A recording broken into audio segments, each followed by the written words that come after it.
My name is David Spiegelhalter. I'm a retired professor in the Statistical Laboratory at the University of Cambridge, and I'm chair of the Winton Centre for Risk and Evidence Communication.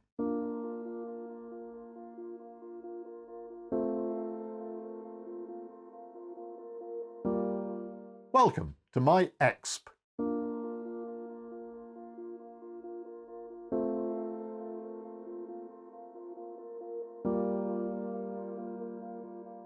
We had this EU referendum in 2016, and one of the famous claims was on the side of the big red bus was, we send £350 million a week to the EU, let's spend it on the NHS. Now, that number is wrong, but I don't care about that. You know, it was a brilliant use of a claim because it provoked so much discussion. And you could argue, I think that almost won the referendum, that single claim. So, but let's assume it's right.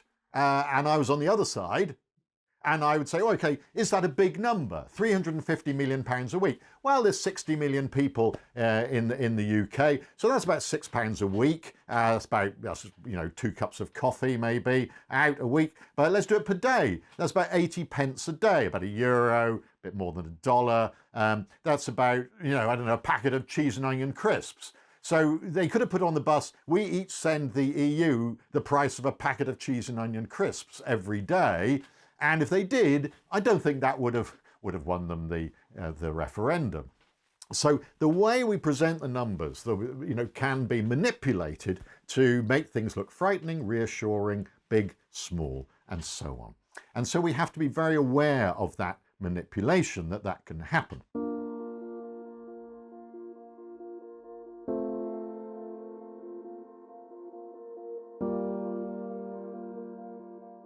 So during the COVID crisis, there were a lot of numbers being pushed around by politicians. And I actually went on record, on television, complaining about way numbers were being used at the daily press briefings, big numbers of tests and big numbers of cases, without any context, without any explanation of how good they are, what their quality, what they meant. I call this number theatre, because it was just a sort of performance that was going on. And I found it deeply irritating.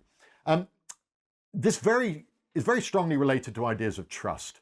And whenever I hear the word trust, I go to Baroness Honora O'Neill, who's a wonderful woman. She's a philosopher of Kant from Cambridge, and she's written so much about trust in a very clear, accessible way. And one of the first things she says is that organizations should not try to be trusted. Politicians should not try to be trusted.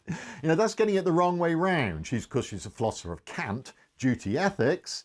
She says the onus is upon the organization or the individual to demonstrate trustworthiness.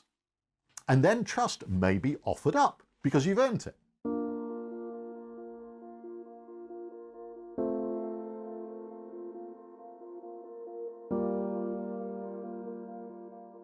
So this is such a simple and powerful idea. It's had a lot of influence. I'm proud to be as non-executive on the board of the UK Stats Authority, and that oversees the statistics in this country. And there's a code of practice for statistics. And the first pillar of the code of practice for statistics is trustworthiness. And this idea, are the statistics trustworthy, is enormously important. And it goes along again with this idea that statistics should not be there to manipulate emotions, to persuade someone to do one thing or another, to make someone to reassure or to frighten. It should be there to inform them, to enable them to be better citizens, to make better decisions, to actually understand what is going on in the world. And I feel this deeply essentially as an ethical responsibility of statistics in the modern world, and it's going to be something that becomes more and more important.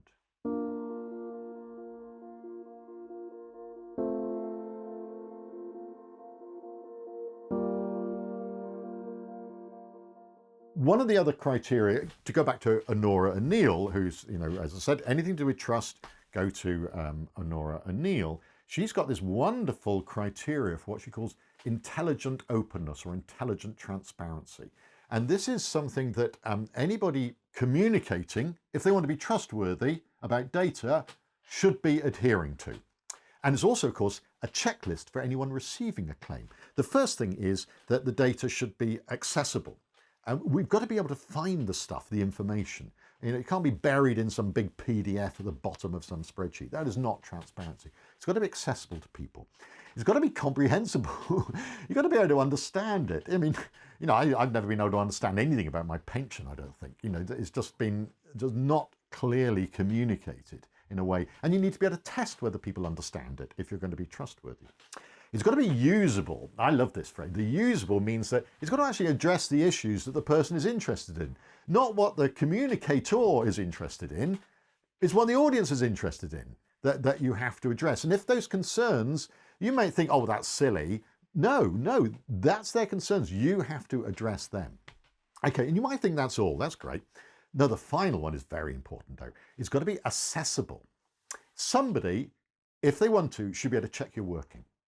Now, that may be a very informed citizen, it may be a fact-checking organization, it may be a pressure group, it may be anybody, it may be a journalist, maybe anybody, but somebody needs to go back and say, okay, why are you claiming this? Where did this number come from? What does it mean? And you have to provide the means for them to do that.